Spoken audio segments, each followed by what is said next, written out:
Man, what a week, what a week. Hey, what's going on, guys? Texans fan in rehab here, back with another weekly recap of all things Houston Texans, and we're going to get into the NFL talk. Hey, real quick, man, I apologize to all of you guys that's been suffering this week, man. This was a terrible week for injuries, man. As you saw in the game last night, man, Aaron Rodgers, man, I hate to see it, man. Fourth play of the game, he's out for the season. All this workup and hubbub that we've had for the year, for the off season leading up to him getting the opportunity to play for his new team, and boom, goes down real quick, man. And it's just over, just like that, man. I hate to see it, but let's get into this thing with the Texans, man. This was just one of those weeks, man. Week one, man. Over evaluation, over judgment, overreaction week. It's just one of those type of things. This is what happens. And so let's get into the game, man. Texans played the Ravens, and of course, they played in Baltimore and they lost. Shouldn't be really a big surprise to anybody, man. I mean, I don't think anybody for any of the Houston fans really had high expectations that the Texans were going to win coming out of the gate. Of course, folks that are optimistic, of course, they want the best. But let's be real. The reality of the situation is the Texans are dealing with a lot of injuries themselves, man, especially with that O-line. And it showed, man. It was pretty significant that it showed out there on the field. So what you had was a lot of pressure that was coming up into the face of C.J. Stroud on his strong side. That right side of the line, man, it is in bad shape, man. Of course, we only got two offensive linemen that are from the original stable of who we thought that was going to be in the mix for that position. And then we keep having a lot of turnover with injuries. Fant went down with an injury this week as well. And so we have kind of a turnstile out there at the right tackle position, man. And it showed, man. So the pressure was on. O-line, it is what it is at this point in time. We're trying to keep things together with duct tape and prayers for the most part. But in spite of that, man, C.J. Stroud played okay. I mean, he did hold on to the ball a couple times too long, but I mean, just not too long is relative when you got guys in your face that quickly. He did, find a couple of his receivers downfield, but it was kind of scattershot, man. I mean, the first couple of drives were, they stalled out. Penalties were significant for the game in important places, of course. That's how it kind of goes with the Texans over the last couple of years, especially with that O-line. Again, I keep harping on the O-line. I'm trying not to do that too much this season. I'm trying to give them a couple weeks to kind of get it together, especially since they're bringing in all these new faces, and since we don't have a healthy, it's kind of well known that we don't have a healthy crew. So I'm trying not to beat them up too bad, but it is what it is when it comes to the O-line. But C.J. Stroud did his thing. I think he threw for 240-something yards. Let me see here. Let me make sure. I don't want to, throw some bad stats at you guys or whatever. So, yeah, 242 yards. He was 28 of 44, so it's not a bad completion percentage overall, all things considered. Now, what was surprising to me that was going on was that we really couldn't get the running game going. We had Dameon Pierce. He only got 38 yards. C.J. Stroud was the second leading rusher with 20 yards. So that left something to be desired. But once you get down, once you get down by a good, not a sizable lead early, but once you get down by a good lead early, it's hard to make up that difference, including the running game. But you still have to sprinkle it in, and they just could never really get it going. As far as the passing game, man, I think the big surprise to me for this game was more or less that we didn't introduce Tank Dell to more of the offense. What I saw was that we had a lot of plays that I would think would be for Tank Dell, being that he's kind of the shifty and quick guy that can always get open on any possession. A lot of those possessions went to Noah Brown, which was really kind of surprising. Noah Brown is not as fast, not as shifty. We haven't heard his name called hardly any during the preseason. It's just really been one of those weird things. Now, Robert Woods played well. He had some significant catches in critical points in the game. Tank did show up and I think he had three catches. Let me make sure here. 3 catches for 34 yards. But again, there was a lot of left opportunities out there on the field for not only him, but the rest of the squad. Didn't really get significant play from the tight ends. And then, of course, the defense, man, let me tell you something. The defense showed up. this is going to be the true staple for our team. The D line had Will Anderson come up and do his thing. He got a sack coming out of I think it was the second quarter. Pressured, dipped down low, good angle. I mean, overcame a holding penalty and everything. Got the sack. First sack of the game was Jonathan Grenard, putting pressure right up into Lamar Jackson's face. And these guys definitely look good. The secondary looks good as well. Nelson was the first one to get a pick for the season, which is funny because he was the one that was giving Casseri all of the gruff in the offseason, talking about his vest and everything else. I guess he's trying to get that contract situation escalated, but it did get, it worked. He got his contract, and then of course he's paying his dues by getting that pick. And so the guys are showing up, man. This is a really good thing because the defense really looks solid, man. They gave us some nice little opportunity to kind of do some things and give some hope to us Texans fans. But the offense, man, they got to get some things together. Obviously, in the preseason, they were running a vanilla offense. There wasn't a whole lot of things to be shown, which is actually in our favor because the defensive coordinators for other teams don't have any tape that they can really, work off of to figure out what it is that we're going to play, what we're going to run, set plays we're going to run, or whatever, because we're not really giving them anything too difficult to try to break down. That said, now we got something on tape. So I'm hoping that with us having offensive linemen out, a lot of injuries to that side of the ball, I'm hoping that we still are in the phase of keeping things vanilla, all things considered. Even though you had a full game plan that was shown this time, the execution on that game plan wasn't clean. It wasn't seamless, and so there's a lot of things to clean up. I took a couple notes that I want to just kind of chop up real quick, but I want to give a shout out to Zay Flowers, man, because Zay Flowers showed his butt off, man. I think he is one of those guys is well worth the pick that he was at, and it showed. He was everything that Tank Dell is expected to be. Zay Flowers is that dude, out there for the Ravens. So definitely somebody to look out for if you got a fantasy pick, you already picked him up or whatever. I'd hold on to him for a while. But listen, Tank should be used in that same way, man. Seeing Tank out there running, deep routes and stuff is cool. Every time that I saw him, he was on a route that he had a little time to work with the cornerback. He was open. But bubble screens, the tunnel screens, and all of that stuff, they should be running those through Tank. The routes where they have the guy cutting across the field under the middle, that should be Tank. Like, I know that I sound like a fanboy for Tank, whatever, I don't care. But the reality of the situation is we have a weapon that is out there on the field, number 3, that could be utilized in the same vein as what you saw Zay Flowers being used as. And I think that is a good comp for what we can, get Tank to get up to.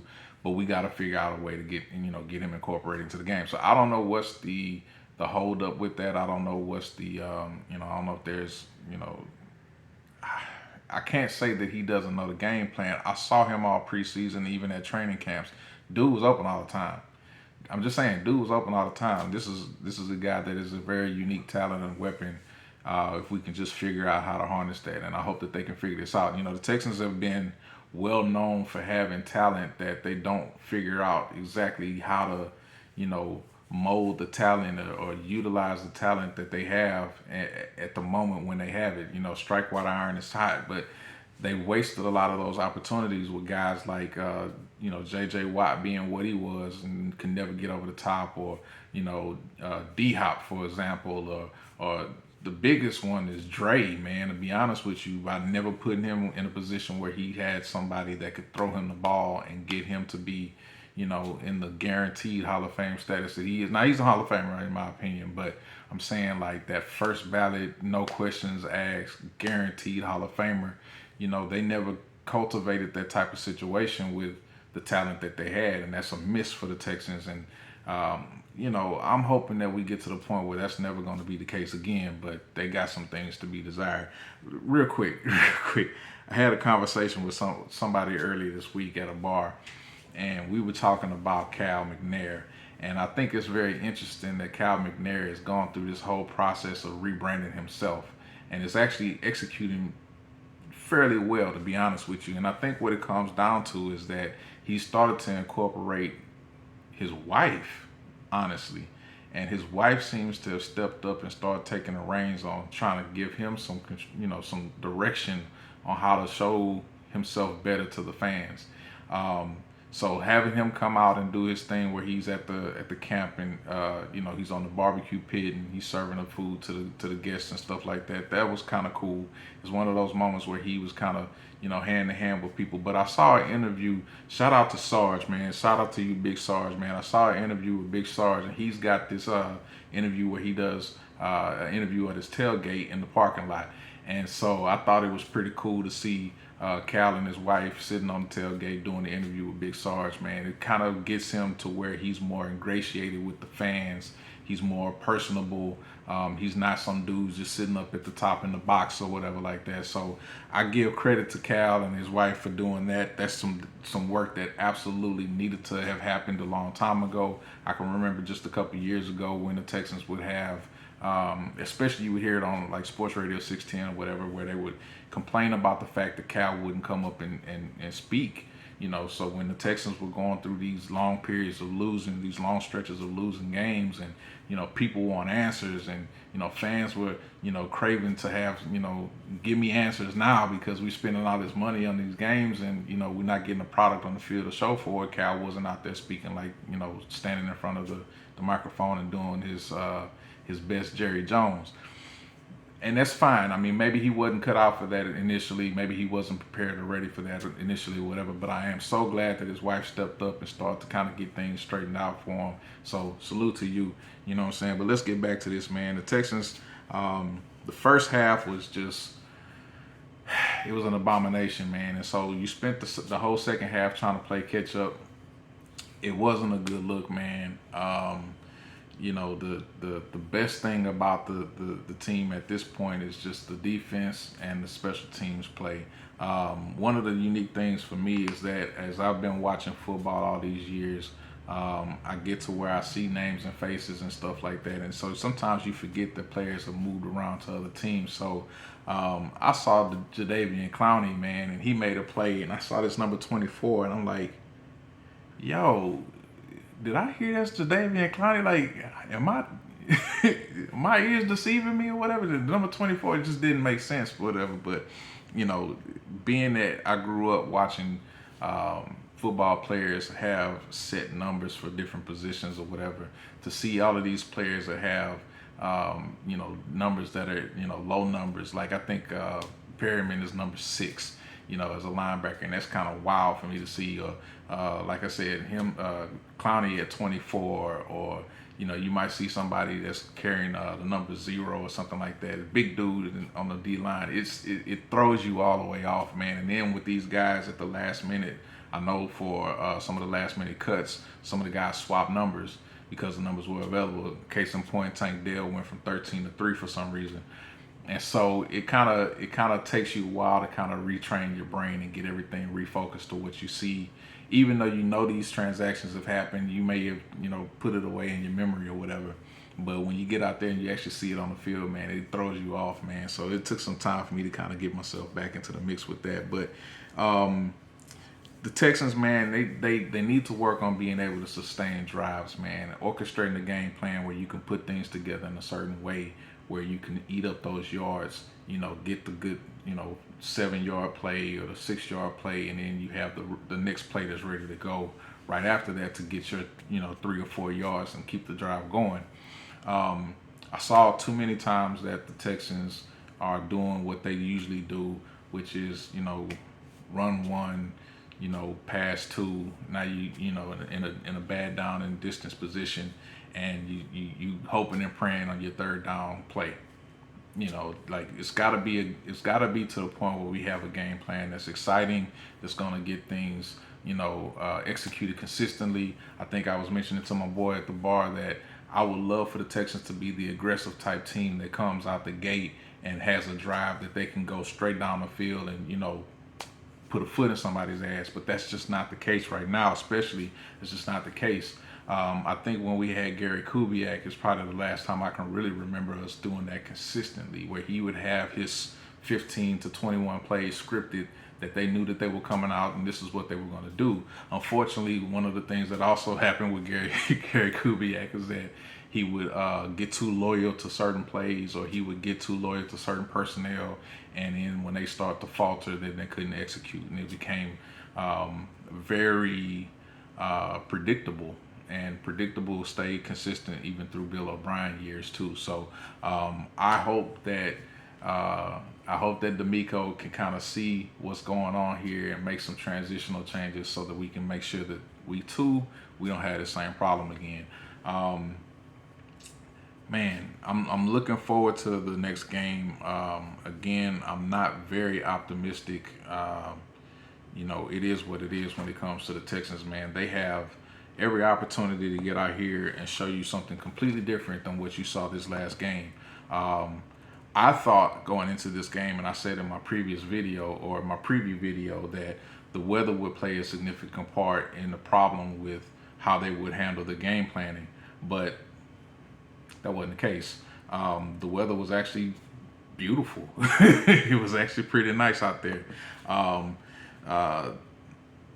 Lamar Jackson was elusive, and so it showed you that whatever the situation was, the Texans didn't seem to be fully prepared for what was going to be at their hands when it came to that. But they did a damn good job as best as they could with trying to contain him.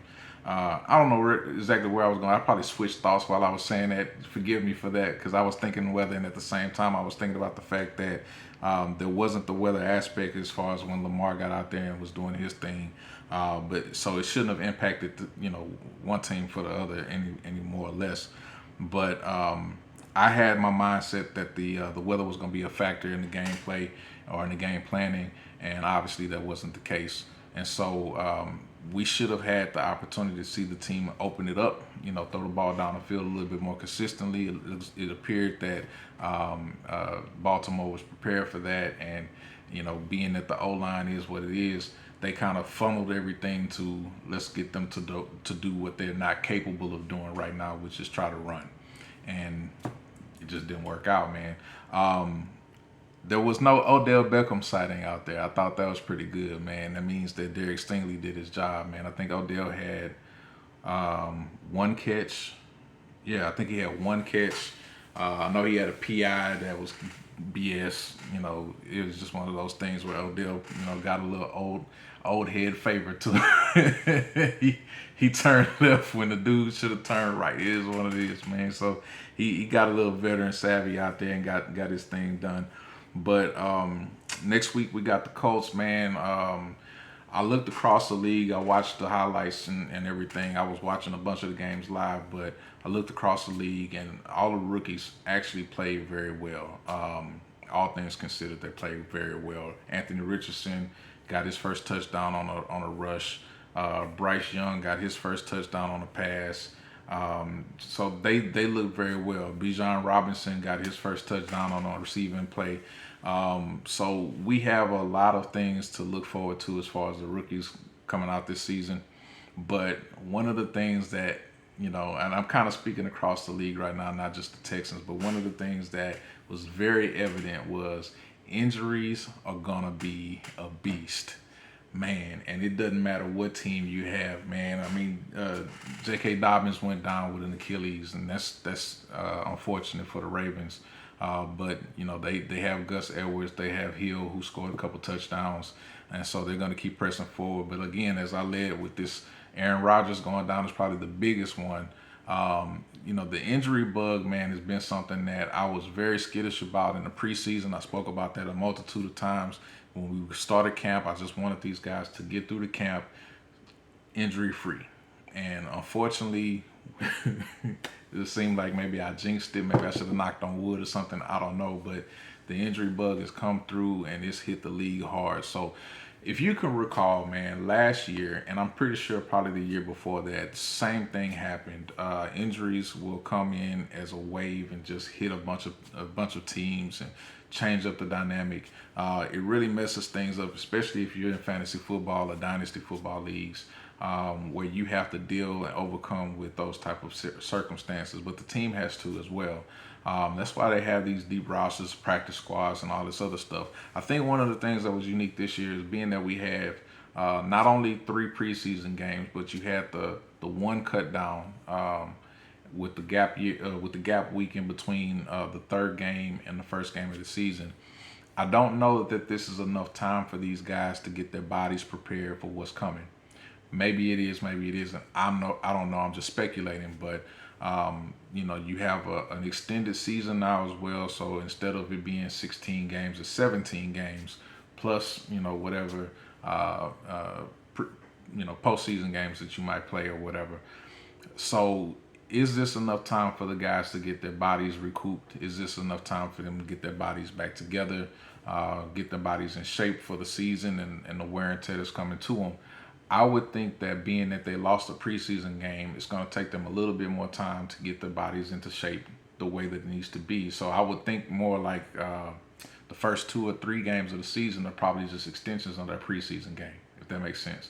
And so I expect to see a few more injuries coming in the next couple of weeks before we finally get some things to kind of settle down and level out. And then we can kind of see exactly who we have and what we have. By then, week 4 should be around the corner, and we should be getting some of these guys back off the injured reserve list, PUP list, whatever. I think PUP list is week 6. But we should be getting some of these guys coming back off of these injury designations and starting to get them back ingratiated into the team and into the play.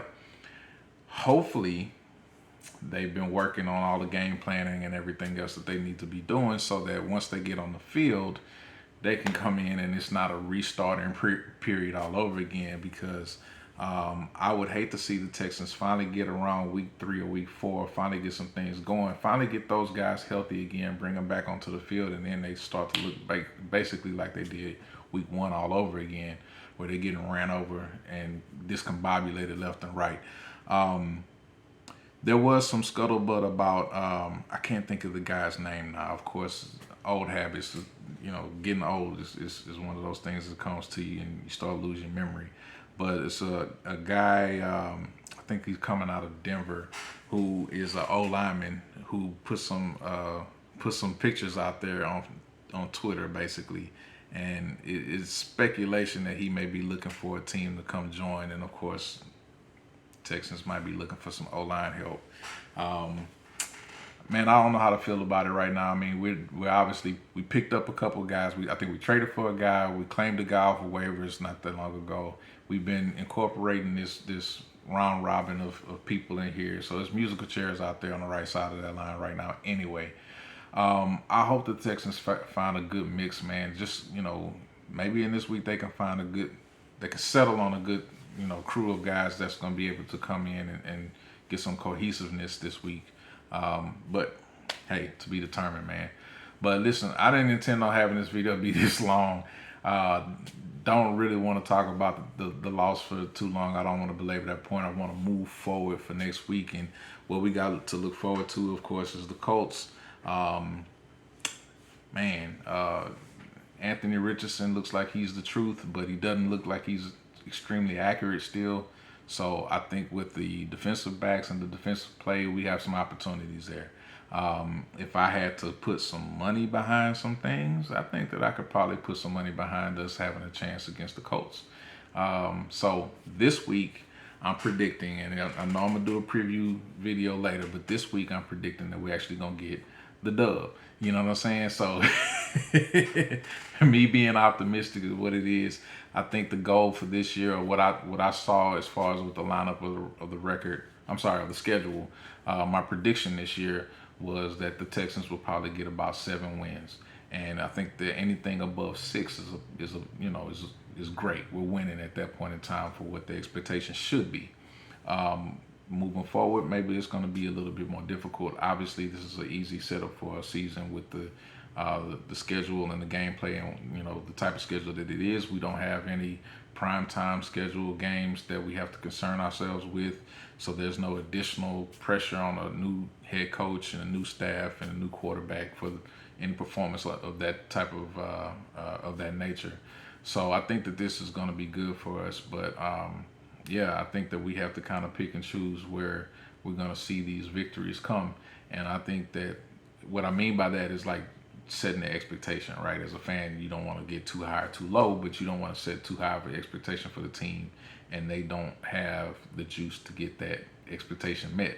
So I think that this game being an early season Colts game, of course, we always play the Colts hard, good rivalry game, but there's a lot to be, there's a lot that's unknown in this matchup this time around. So being that that is what it is, I'm going with the home team. Excuse me, we're not at home. I'm going with the Texans. I'm sorry, we are at home. I'm going with the Texans. See, it's late hours, man. I'm going with the Texans, man. I think that we're gonna win this one. And if we're gonna win, I think it needs to be off the strength of our passing game. I think we just got to come up with a way that we can get that ball to the explosive receivers. Again, I'm surprised at why Robert Woods did what he did this week. Maybe I shouldn't, but it is what it is. I'm surprised that he performed as well as he did. If he stays consistent with that, we have Nico Collins stay consistent with what he was doing. I think he got 80 yards on like 6 receptions, so he's doing phenomenal. And then we can incorporate Tank Dell a lot more. I think that we'll be in a good position to win this week, man. But to be determined. So I look forward to checking it out, man. You guys chop it up with me, man. Like, follow, subscribe. I know my voice sounds terrible this week. It's been a long week. It is what it is. But I'll be back next week, man. Hopefully a little bit earlier.